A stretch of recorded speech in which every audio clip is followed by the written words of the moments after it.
Hi everyone, good morning. आज 25 सितंबर है। आज का अपना ही महत्व है जो भारतीय राजनीति में, भारतीय समाज में और भारतीय कूटनीतिक व्यवस्था के तहत और सामाजिक परिवर्तन के संदर्भ में उस व्यक्ति का, शख्स का नाम बहुत ही आदर और सत्कार के साथ लिया जाता है। मैं बात कर रहा हूं पंडित दीनदयाल उपाध्याय जी का, जो आज हमारे बीच नहीं है। और याद रहे, आज 25 सितंबर पंडित दीनदयाल उपाध्याय जी का जन्मोत्सव है, बर्थ एनिवर्सरी है। और उनके बर्थ को हम लोग अंत्योदय दिवस के रूप में मनाते हैं, जिसका एक ही उद्देश्य है, जो सबसे गरीब तबके के लोग हैं, जो जो हमारे सबसे लोअर स्ट्राटा में रहने वाले लोग हैं, उनका भी अपलिफ्टमेंट हो।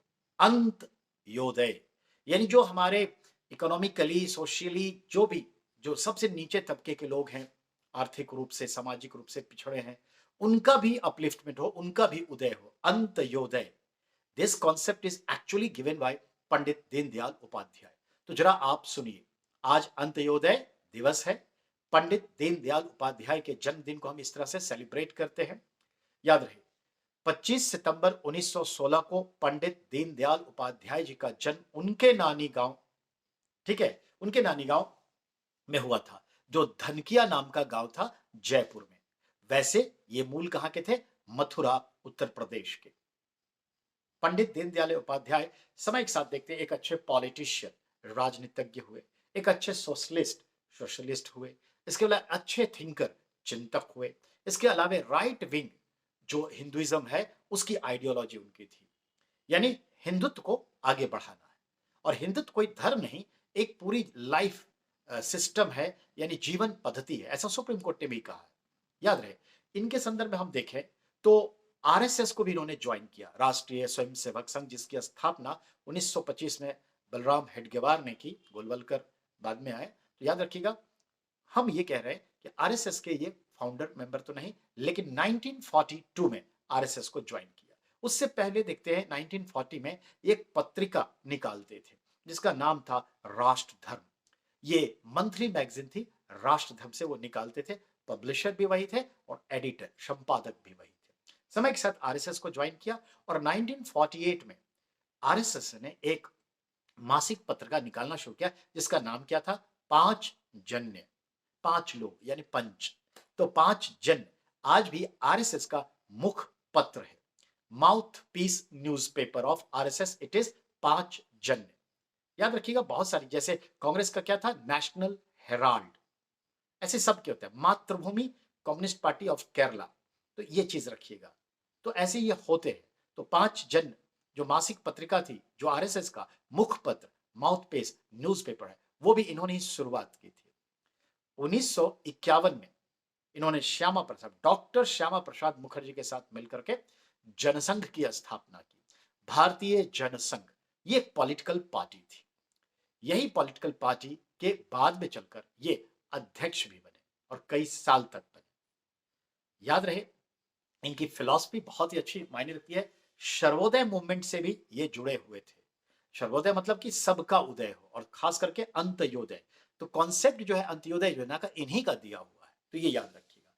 मैं एक और चीज जोड़ना चाहूंगा, इन्होंने कई सारी पुस्तकें भी लिखी। बहुत सारे पुस्तकों में देखिए, इनका एक पुस्तक का नाम था द टू प्लान्स, दो योजना। ये कौन सी थी? First 5 year plan, second 5 year plan. प्रथम पंचवर्षीय योजना, जो आपको मालूम है 1951 से 56 तक, और सेकंड पंचवर्षीय योजना, सेकंड 5 प्लान, जो 1956 से 61 तक चला, उसको एनालाइज किया इन्होंने। तो इकोनॉमिकली भी वो बहुत एक्सपर्ट थे। पॉलिटिकल डायरी उनकी एक अलग पुस्तक है, जो उन्होंने 1968 में मरते मरते, आई मीन मृत्यु से ठीक पहले लिखी थी, political diary. Integral humanism and ideology of some basic elements, ये भी इनकी एक पुस्तक का नाम है। क्या? Integral humanity, analysis of basic, ठीक है, एलिमेंट्स। ये तीन बड़े इंपॉर्टेंट किताब हैं जो इनको हम देखते हैं राइटिंग करते हैं। इसके अलावे देखें, इन्हीं के संदर्भ में देखें तो जो आज मुगल सराय रेलवे स्टेशन है, बनारस के पास, उत्तर प्रदेश में, इस मुगल सराय रेलवे स्टेशन पर 11 फरवरी 1968 को इन्हें मृत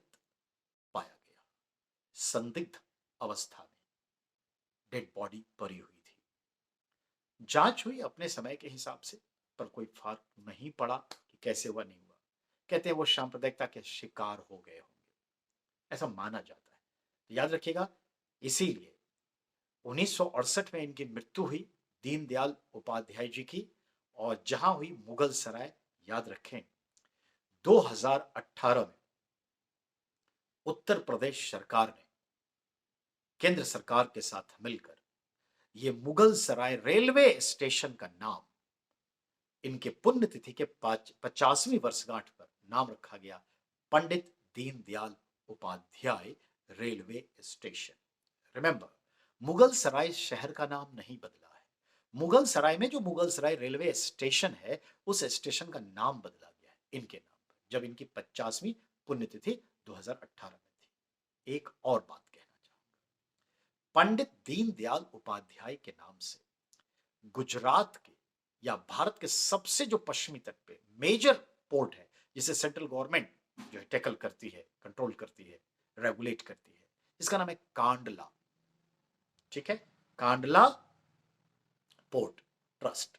तो कांडला बंदरगाह का नाम भी इनके नाम पे पंडित दीनदयाल उपाध्याय बंदरगाह नाम रखा गया है। तो ये याद रखिएगा, आज हमारे इस वीर सपूतों का जन्मदिन है, जो फिलॉसफी में, सोशलिज्म में, पॉलिटिक्स में, इकोनॉमी में हमारे दलितों के उत्थान के लिए, चाहे वो सामाजिक रूप से, राजनीतिक रूप से, आर्थिक रूप से क्यों न पिछड़े हों, उनका भी उदय। इसी को ध्यान में रखकर जब जनता पार्टी की सरकार आई 1979 में, देखते हैं हम कि उस सरकार ने इनके कॉन्सेप्ट को, इनकी अवधारणा को, अवधारणा इनकी क्या थी, अंत्योदय, एक योजना शुरू की जिसका नाम ही था AYY, अंत्योदय योजना, जिसके तहत गरीब से गरीब परिवारों को भी कम से कम कीमत पर अनाज उपलब्ध करवाना और अन्य सुविधाएं उसे देना। तो याद रखिएगा, आज सत सत नमन है इन वीर पुरुषों को, यानी पंडित दीनदयाल उपाध्याय जी का। ठीक है, आपसे बस एक ही गुजारिश है, विद्यार्थी के हित में ये जहां तक संभव हो सके आप इसे शेयर करिए, सब्सक्राइब करिए और इसे आगे बढ़ाइए। हम फिर आपसे विदा लेते हैं, पर कल फिर हम आपसे मिलेंगे एक नए विषय के साथ। बहुत बहुत धन्यवाद।